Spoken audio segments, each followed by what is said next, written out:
Beginilah proses pembuatan patung khas Papua yang dibuat oleh Bapak Linus Waimbo, salah satu pengrajin patung yang ada di Kota Sorong, Papua Barat.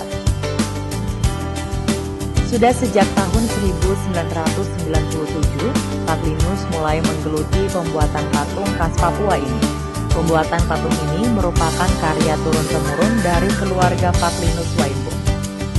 Bahan baku yang digunakan dalam pembuatan patung ini ialah sebuah batang kayu jenis mangrove atau jenis kayu yang tidak begitu keras, tapi tidak mudah rusak karena rayap.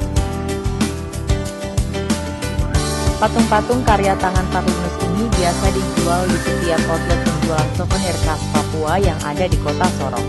Harga jualnya pun tergantung dari ukuran dan tingkat kerumitan pembuatan yang berkisar mulai dari harga Rp300.000 hingga Rp3 juta per patungnya. Dalam pembuatan satu patung, Pak Linus bisa memakan waktu hingga 3 hari, tergantung dari besar kecil dan kerumitan dari patung yang akan dibuat. Saya pun mencoba untuk ikut belajar cara membuat patung, dan bagi pemula seperti saya memang sedikit rumit karena butuh ketelitian. Ya saudara, saat ini saya sedang mencoba untuk memahat salah satu patung yang akan kita buat. Dan memang untuk pemula seperti saya sendiri agak sulit ya, karena untuk tekstur ukurannya sendiri pun harus dipelajari terlebih dahulu ya Pak ya. Kalau dalam proses pembuatannya sendiri, bagian yang paling sulit nih Pak, dalam mengukirnya itu di bagian mana Pak? Bagian tangan yang pegang tombak ini yang paling sulit, karena sangat hati-hati sebab ini kan sudah fray. Iya. Tombaknya sudah fray sampai dari atas sampai di bawah. Jadi saat waktu proses pembuatan itu ada teknis yang bisa saya untuk pisahkan dia itu, saya pakai penahannya dari tengah sini. Jadi sehingga dia tahan di sini untuk proses tangannya ini, saya harus buat tangannya ini sampai sempurna baru saya lepaskan. Jadi seperti ini. Iya. Piring ini, yang patung piring ini harus ada penahannya di tengah. Penyangganya dulu ya Pak ya. Penyangganya dulu. Untuk sehingga saya proses ini sampai habis, kepalanya saya sempurnakan. Ya. Baru saya lepaskan ini. Kalau saya lepaskan ini otomatis tidak lama ini sudah patah. Iya betul. Sebelum melihat si naga api, kita mau bantu Paman Afat membuat guci keramik dulu ya. Membuat guci keramik tidak bisa sembarangan. Selain membutuhkan keahlian khusus, juga butuh proses yang panjang. Bahan baku utama untuk membuat keramik adalah tanah liat. Sebelum dibentuk, tanah liat harus melewati beberapa proses. Pertama, harus diinjak-injak hingga merata. Setelah tanah terasa lembut, kemudian ambil sebagian tanah menggunakan kawat pemotong. Proses selanjutnya, giliran aku dan Randy. Tanah liat harus diremas-remas menggunakan tangan. Tujuannya supaya tanah makin lembut dan memastikan tidak ada kerikil dan kotoran lain yang menempel.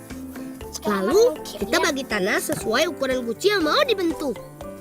Nah, kalau untuk membuat bentuk dasar guci harus dipegang ahlinya. Teman, meja putar ini akan memudahkan kita untuk membentuk tanah liat sesuai bentuk yang kita inginkan. Jangan lupa basahi tangan supaya tidak lengket dan mudah membentuknya. Aduh, malah hancur begini. Ditertawain si Randy lagi. Aku nggak boleh nyerah. Membuat guci keramik memang membutuhkan keterampilan dan latihan teman. Akhirnya aku bisa. Meskipun bentuknya belum sempurna, asal terus berlatih, pasti bisa. Ayo, saatnya kita bertemu si naga api raksasa. Alvin, Wanto, ayo bergegas. Naga api sudah menunggu. Ini dia naga api yang kami maksud. Iya, tungku naga. Alat untuk membakar keramik yang sudah terkenal sejak dinasti Ming ratusan tahun silam. Tungku naga ini sudah langka sekali. Bahkan menurut para ahli, pembuatan keramik tradisional menggunakan tungku naga di daerahku ini merupakan satu-satunya tradisi yang masih tersisa di Asia. Sambil menunggu Alvin, Wanto, dan Paman menyusun kayu bakar, kami akan menyusun keramik yang sudah siap dibakar ke dalam perut tungku naga. Tapi bukan keramik yang aku buat tadi ya. Keramik yang siap dibakar adalah yang sudah melewati proses pengeringan selama 4 hari. Dan proses pengglasiran dengan bahan khusus supaya warnanya keluar.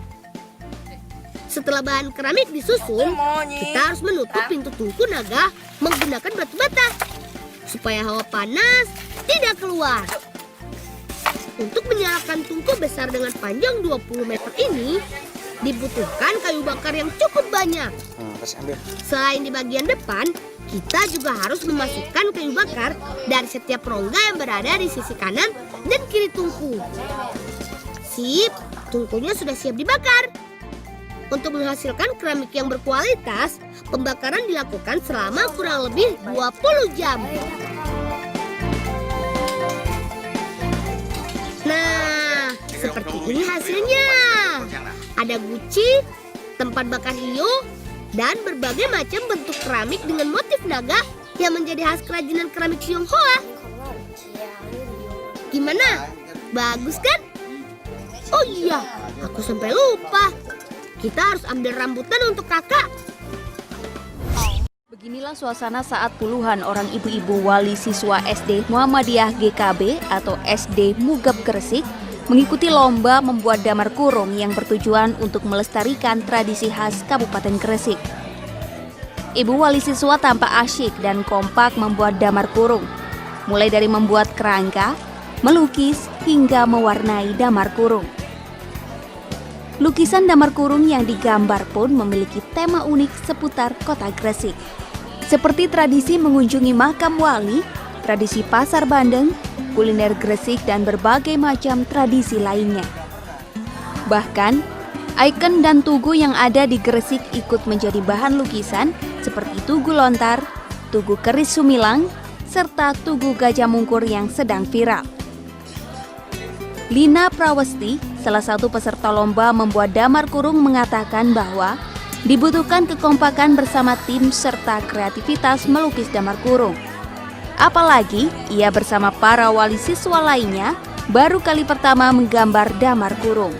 Target Gresik, waduh, kita rencananya mau bikin apa ini damar kurungnya, mau dimodel gimana? Tapi akhirnya berkat musyawarah, bimbingan sama teman-teman semuanya, akhirnya alhamdulillah bisa jadi hasil karya-karya seperti ini.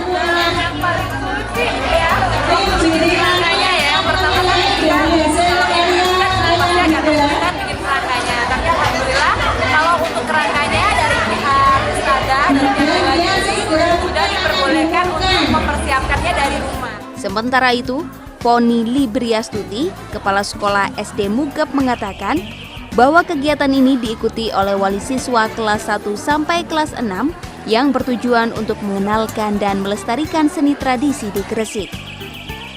Poni menambahkan, usai dilombakan, nantinya damar kurung akan digantung dan dipajang di sekeliling.